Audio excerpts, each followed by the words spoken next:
Buenos días, soy Cintia Hernández, directora para la generación de nuevas empresas de la economía del conocimiento del Ministerio de Economía de la República Argentina.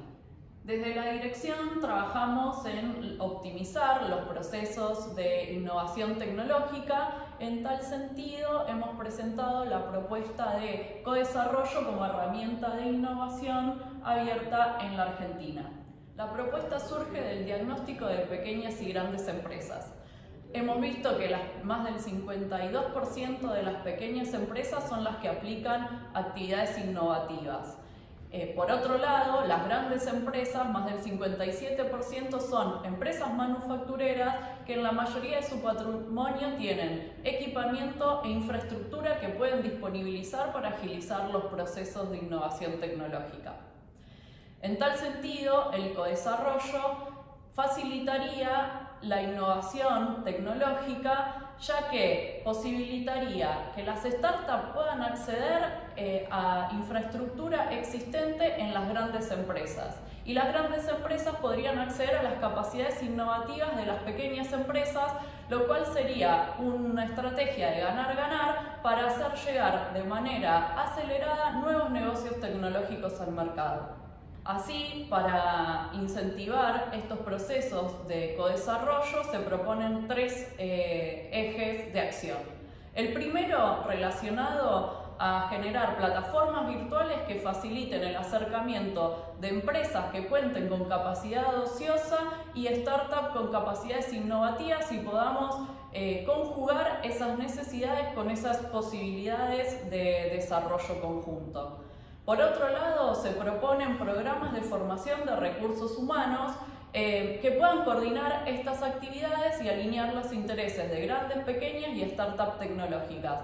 Finalmente, se propone desarrollar herramientas de financiamiento que compatibilicen los recursos disponibles con la dedicación de los emprendedores y de esa manera complementar y optimizar los esfuerzos realizados en inversión por parte del Estado. So, one of the core themes of the STI Forum 2023 is the full implementation of the 2030 Agenda for Sustainable Development at all levels. This calls for the broad involvement of public and private actors, and in this policy paper, we argue that among those actors, intellectual property offices are especially able to pursue context-sensitive green policies and to prepare science, technology, and innovation for SDGs roadmaps. You may have heard of WIPO Green, which is an international platform connecting users, fostering partnerships, and offering a marketplace for green technology producers. Well, this is only one of the many line of actions available for intellectual property offices to engage in the implementation of SDGs. Intellectual property offices, or IPOs, are agencies responsible for examining applications and granting intellectual property rights, such as patents and trademarks. In view of their structural autonomy and technical expertise, IPOs are in a unique position to become a one-stop shop for green innovators. And this is why we decided to investigate existing initiatives led by IPOs and to present our findings to the STI Forum. The landscape of initiatives is varied and would benefit from a more transparent and systematic approach. We have therefore gathered the initiatives in 6 different clusters, and we invite you to read the policy paper to learn more about them. In terms of institutional measures and gathering of expertise, particularly interesting developments include the setup of specialized units for sustainable development and international cooperation, the use of SDGs as indicators of agency performance, and the creation of research and analytics sections within IPOs that provide intellectual property analytics for decision makers in topics such as climate change and clean energy technologies. IPOs are also active in offering services that accelerate the patent granting and diffusion of green technologies.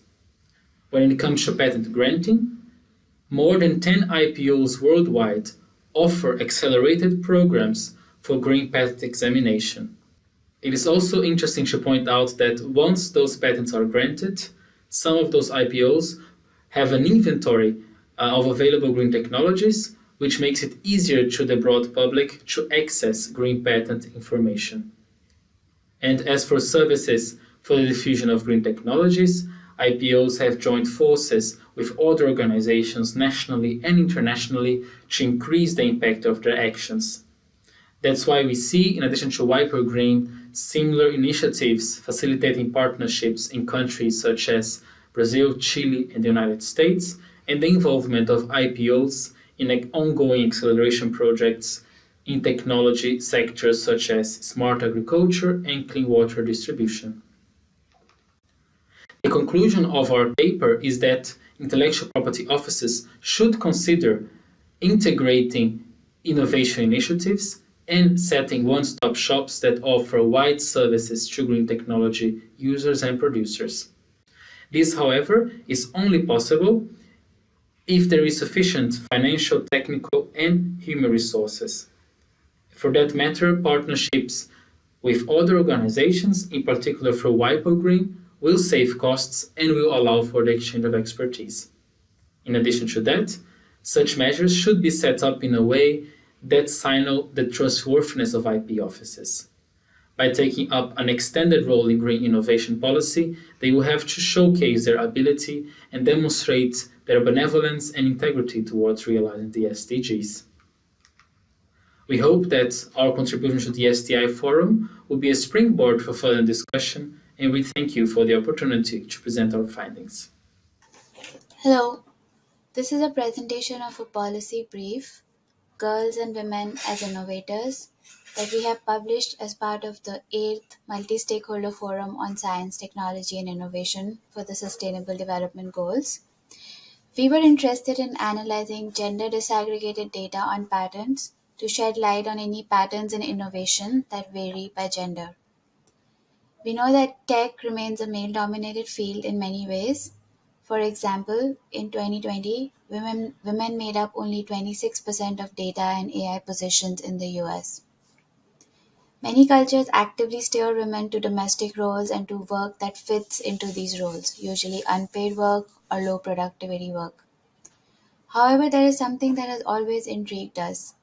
In many communities, parents invest equally in the education of girls and boys. Girls are highly motivated academically and are competitive, but yet girls do not pursue STEM careers. Why? What happens? In the US, for example, the majority of graduate degrees and doctorates are awarded to women, yet the tech sector is mostly male. Explanations range from social norms and biases that are also internalized by girls to the lack of childcare options. In this paper, we see some aspects of the underrepresentation of women and girls in STEM. Next, my co-author Alison will go over our findings. To review these quickly, we find that while the number of women who received US patents has grown steadily since 2002, the number of patents with women as the first innovator or team leader has barely budged.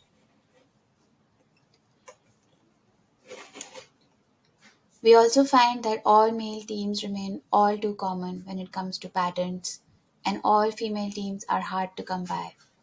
Over to Alison. Thank you, Shivani.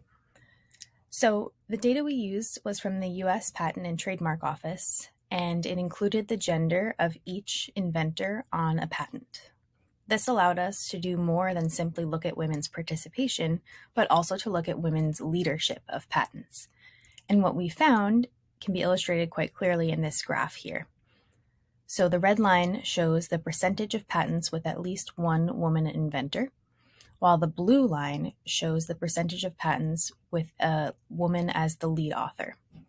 And you can see that there's a big discrepancy not only in the overall levels. In 2020, the percentage of women-led patents was about 11%, while for women's participation overall, it was about 27 or 28%. But there's a big discrepancy in the slope as well. This indicates that the gap between women's participation and leadership is actually growing over time. And this demonstrates the leaky pipeline effect. As positions become more advanced, there are fewer and fewer women. Our second key result has to do with the prevalence of mixed gender teams. So we found that in 2020, about 33% of applications came from teams with at least one woman and one man on the inventor team. This is not a great statistic. We would like to see it higher, but comparing 2015 numbers to a prior study by the UK Patent Office, we do see that this is actually above the global average. So that's encouraging. We wanted to dig more deeply into this, so we looked at all of the multi-inventor patents, so patents for which there were at least 2 inventors listed. And we found that of those that were led by a woman, only 11.1% were all female teams, while for those led by a man, 79.7% of them were filed by all male teams. Future work could look at why there is this massive discrepancy. It could be that there are just more male inventors, and so it's more likely that teams will be all male than all female. But it could also be that effects such as implicit bias are coming into play and leading to more all-male teams and fewer all-female teams, even by female-led inventors.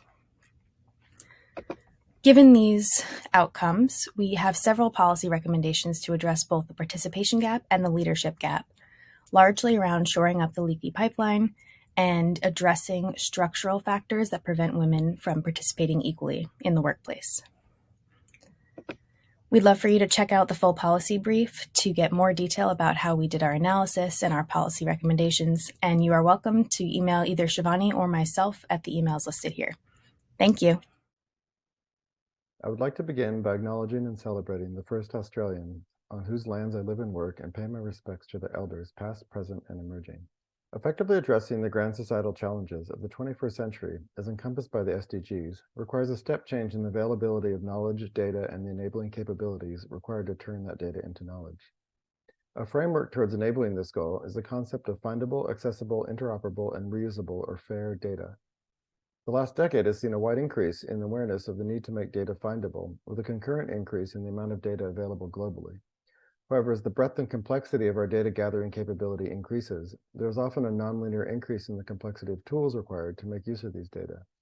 So while findability is being addressed, what is less appreciated is that just making data available is insufficient because many modern data types aren't actually accessible or reusable without significant domain knowledge and access to complex software and computational infrastructure.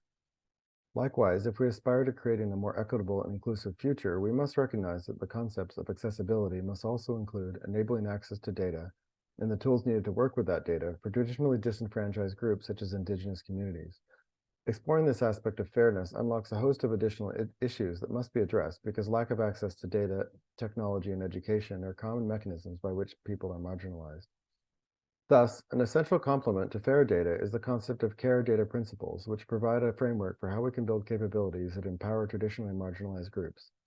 The Bruno Declaration on Fostering a Global Ecosystem of Research Infrastructures proposes an international network of research infrastructures to address grand societal challenges such as the SDGs by providing long-term capability to support and improve research. However, the declaration does not reference the additional issues addressed by the care concept. Yet, as we have noted, research infrastructure is important not just for improving research outcomes, it can also play an essential role in reducing inequalities, supporting social justice, and empowering communities to exercise data sovereignty and participate in national discourse. Thus, when building an infrastructure, it is essential to include care principles because poorly designed research infrastructure can exacerbate existing vulnerabilities and inequalities by, for example, enabling greater loss of cultural data, or by creating national capabilities that may be widely adopted by government but are too complex for use by their stakeholders. The Australian Research Data Commons, or ARDC, is a national peak body for research data in Australia. The ARDC aims to drive excellence in the creation, analysis, and retention of high-quality data assets, with a critical focus on doing so through the FAIR and CARE principles. 3 ARDC co-investment initiatives that particularly embody this approach are the Language Data Commons of Australia, the Australian Scalable Drone Cloud, and the Food Security Data Challenges Program. LDACA is building a portal for the discovery and access of nationally significant language data to enhance the conservation of linguistic and Indigenous knowledge pertaining to cultural applications of science and the preservation of cultural heritage. The SDC is creating a national cloud-native capability for processing and visualizing drone data and other 3D and geospatial data types. Advanced mapping and monitoring capabilities linked to robust access control are essential tools for empowering native landholders. The Food Security Data Challenges Program will tackle projects around food security in a framework that implements fair and care principles. These 3 case studies form part of the ARDC's ongoing work to integrate the fair and care data principles to support efforts in Australia towards reconciliation with First Nations people. Given the potential benefits from research infrastructure initiatives that support Indigenous and non-Indigenous communities alike, we recommend that those working in the STI ecosystem critically engage with the policy perspectives presented in the Bruno Declaration to ensure that research infrastructure is built in such a way that it empowers Indigenous and other marginalized communities and recognizes and protects the value of their knowledge, insights, and lived experiences. Thank you.